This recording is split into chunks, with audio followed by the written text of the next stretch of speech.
Hi, my name's Angie McNulty with McNulty Coaching Services. And this past week I had a coaching session and I was the client.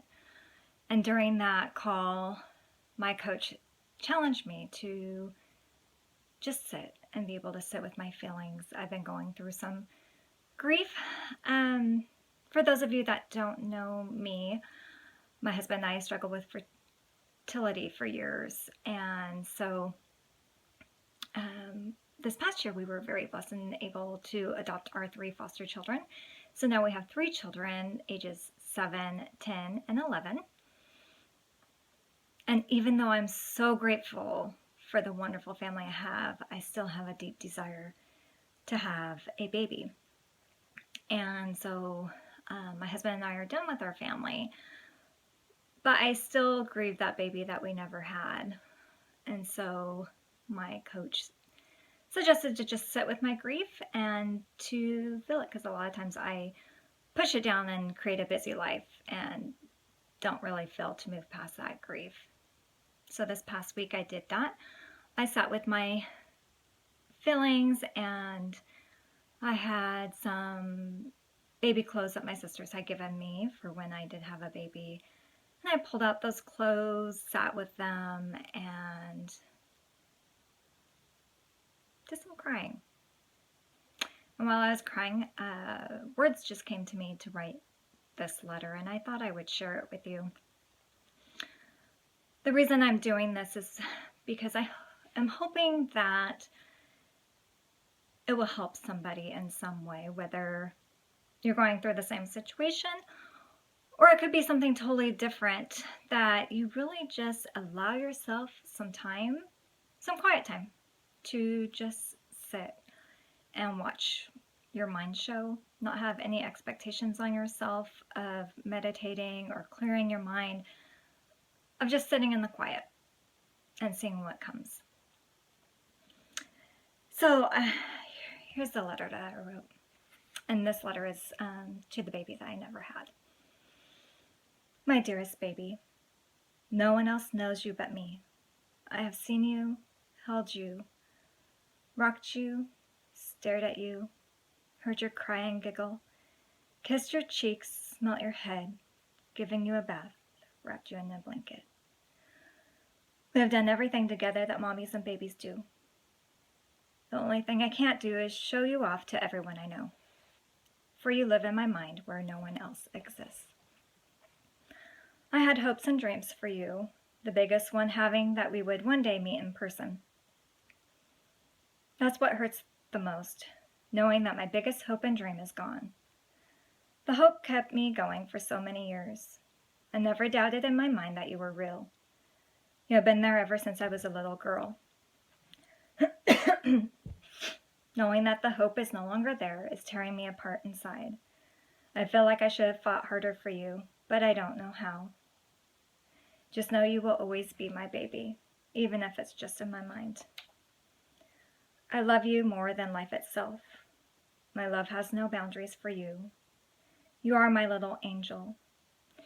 We missed out on going shopping and setting up your perfect little nursery. I've stored things in the attic that I saved for you. I have clothes hanging in the closet waiting to keep you warm. I have stories to tell and songs to sing you. You have a brother and sisters waiting to play with you. They are wanting to teach you new things, and you were going to be their example to show them how to be a parent to a baby, to love unconditionally. You were the tie to keep us all together and strong. You are my life stream that I have to say goodbye to. It hurts so bad to even say this to you. I'm so sorry I can't be your mother like we had hoped. My heart is breaking for the both of us. I will hold you in my forever heart. So long, my dear child. I will love you forever. Love, Mommy. Today's the first day that I can read through this without crying. But I have to tell you, it was a cleansing for my soul. And so I'm very grateful to my coach who encouraged me to sit, because this is what came out of it. And it's helping me to move on to something new. And by no coincidence, because our God, He's a good God, He had this for my devotion the very following day. And it's from Luke 1. God was working and waiting for the perfect time to answer Zechariah and Elizabeth's prayers. He is doing the same for us. Friend, have you almost given up on God answering your prayer? Don't lose hope. God hears every prayer. He doesn't miss a single one. The wait can be so hard, but it's where we plumb the depths of our faith in our God. If we keep our eyes on the answer, we can miss God's deep and abiding work. That's why it's important to keep our eyes on Him. When you feel weary and want to give up, remember how Zechariah and Elizabeth faithfully trusted God. He is good, and His answers comes. When His answer comes, it will exceed anything you could ever ask or imagine.